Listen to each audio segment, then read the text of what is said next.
Hi there! Good morning, good afternoon, good evening, and good day. This is RJYC Vlog. Kamusta kayo? So, I'm just waiting for my food I ordered here.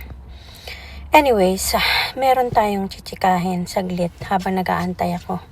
So, yung sinabi nitong yung matanda, si Enrile, na tinakot niya yung mga OFW na pag ginawa nila yung no remittance for the whole week ay may mga consequence daw yun. Alam mo, Enrile, kung ito talaga ang nag-type niya na, kasi hindi naman natin nakikita dahil, I don't know, like isang bulati na lang yata ang pipirma sa'yo. Ewan ko, napakahaba ng buhay mo kung ilang buhay ba meron ka.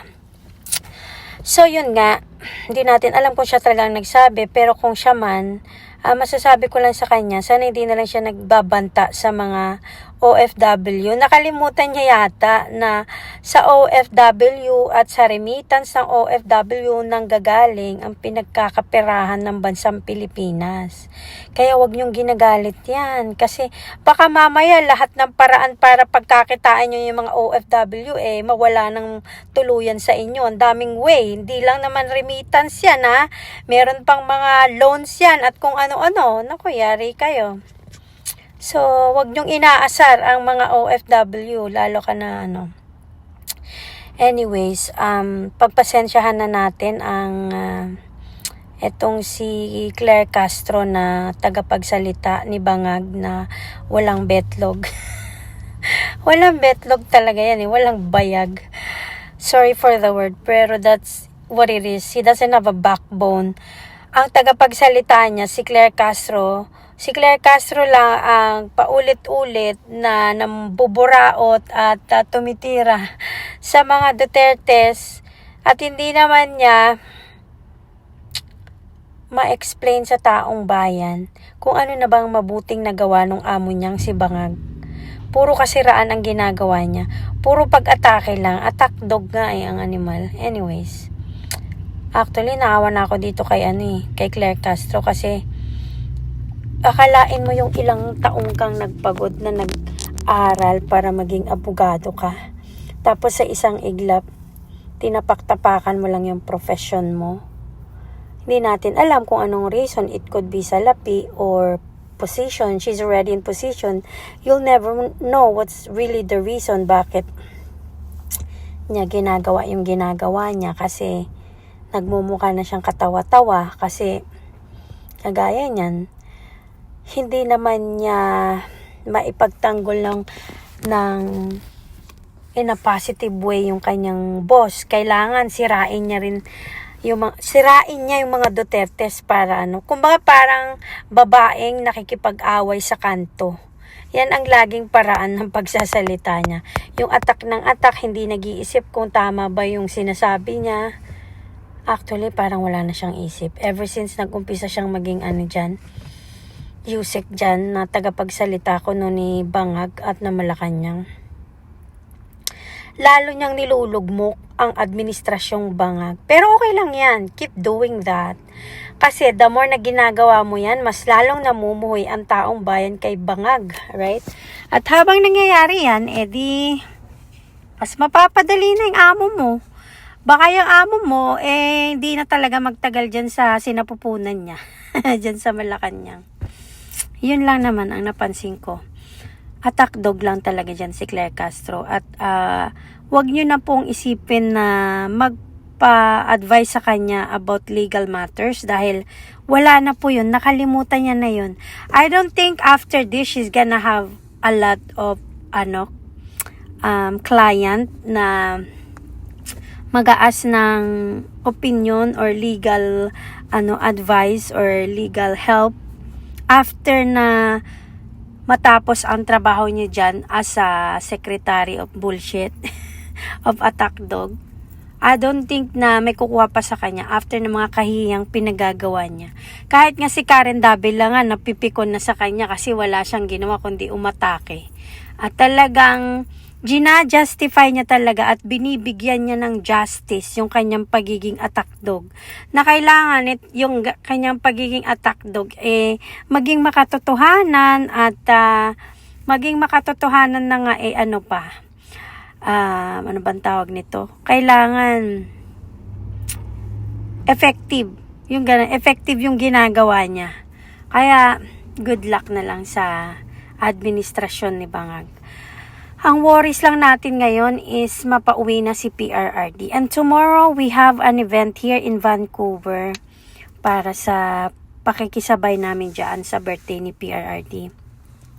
I don't know yet what is the program, but I'm going anyway to support my kababayans here in Vancouver. So, at saka yung sa remittance, no remittance for the whole week, ipagpatuloy niya yan. Dapat nyo talagang pilayan yung mga magnanakaw dyan sa bansang Pilipinas. Nanakawin din lang naman niya yung mga kikitain nilang pera dyan sa mga i-remit nyong pera eh. So, paluin nyo ng konti. Baka sakali, pag napilay sila ng konti, gumawa na sila ng paraan na pauwiin si PRRD. Kasi alam naman nating lahat na illegal yung ginawa nila. Alam naman nating lahat na pamumulitika lang yun. Kasi hindi nga sila makapagsampa ng kaso sa Pilipinas, di ba? So, dinaan na lang nila sa labas. So, yeah.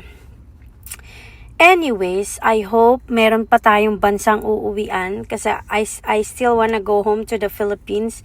But I don't think I can do that right now. Maybe like 5-10 years from now if I'm still alive. I still wanna go back there because I wanna visit my birthplace, Davao City. Yeah, and visit my relatives in Davao. Anyways, ano pa ba ang topic natin? Napakaraming kaululan ng nangyayari sa bansang Pilipinas, no? Natutuwa naman ako sa mga kababayan natin dahil mas nagiging matalino na sila. Mas nagiging matalino na sila sa pagtuklas, sa pag-oobserba, sa pakikinig at panonood at pagtingin sa kung sino yung totoong may malasakit sa bayan, sino yung totoong salarin sa mga kalokohan. Kaya maging vigilant pa rin kayo at huwag kayong magpapauto. At ito pa nga pala yung itong si Amy Marcos, no, kumalas na siya sa alyansang bagong paraan ng pagsira ng Pilipinas. Alyansang sisirain ang Pilipinas. Yan ang ano nila eh. Hindi bagong Pilipinas eh. Alyansang sisirain ang Pilipinas. Yan ang ano nila. Ang linyahan at slate ni Bangag. Kasi yan ang ginagawa niya ngayon. Saan ka nakakita ng ama ng bansang Pilipinas? Yung anak niya pinagkanulo niya sa ibang bayan. Paano mo pagkakatiwalaan yung tatay mong ganyan na ibinibenta at pinagkakanulo yung sarili niyang anak? Gets nyo? Kasi technically siya yung ama ng bansang Pilipinas ngayon. Pero anong ginawa niya?